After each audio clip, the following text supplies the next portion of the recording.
Hello दोस्तों, नमस्कार। मेरा नाम है हबी और मेरे साथ सुनिए डरावनी कहानी। आज की डरावनी कहानी।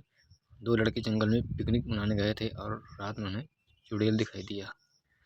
दो दोस्त राहुल और संदीप शहर के शोरगुल से दूर सुकून की तलाश में जंगल के किनारे एक शांत जगह पर पिकनिक मनाने गए थे।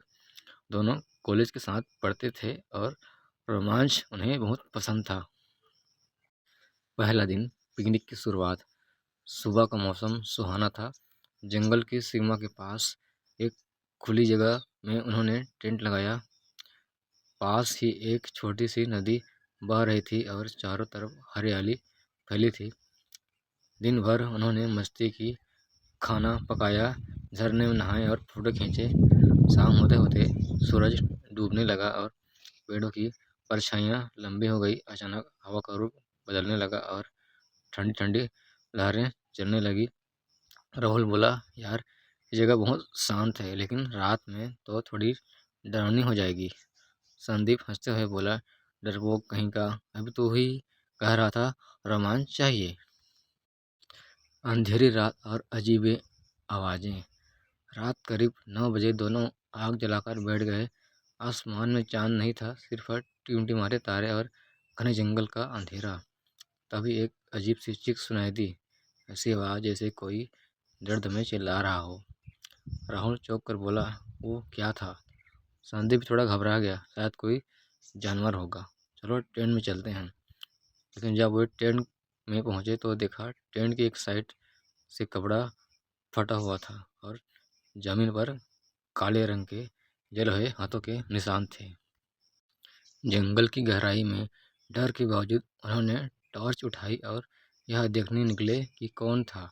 टॉर्च की रोशनी में वे धीरे धीरे जंगल के अंदर बढ़ने लगे। रास्ते में पेड़ हिल रहे थे, पत्तियां सरसरने लगी और फिर एक पेड़ के पीछे एक औरत की परछाई दिखाई दी। लंबे खुले बाल, सफ़ेद साड़ी और आंखें लाल अंगारे जैसी। राहुल ने टॉर्च उसकी तरफ घुमाई और वो अचानक गायब हो गई। ये चुड़ैल थी। संदीप की आवाज़ कांप रही थी, लेकिन तभी पीछे से किसी ने राहुल के हाथ पकड़ लिया। चुड़ैल का हमला।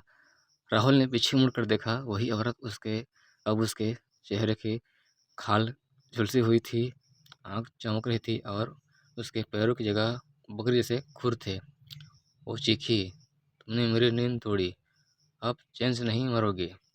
दोनों दोस्त भागे, मगर रास्ता जैसा बदल चुका था। वो बार बार उसी जगह वापस पहुंच रहे थे। एक गूंजती हंसी पूरे जंगल में फैल गई। भागने की कोशिश।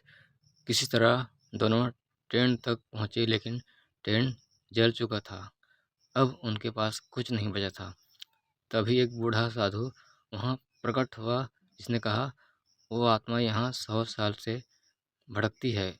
हर पूर्णिमा की रात वह इंसानी खून की तलाश करती है। भागो यहाँ से, सुबह होने से पहले। साधु ने उन्हें एक भभूत दी और जंगल की सीमा की तरफ इशारा किया।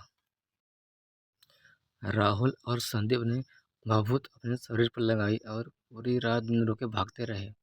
जैसे सूरज की पहली किरण निकली, जंगल की हवाएं शांत हो गई और वह डरावना एहसास धीरे धीरे खत्म होने लगा।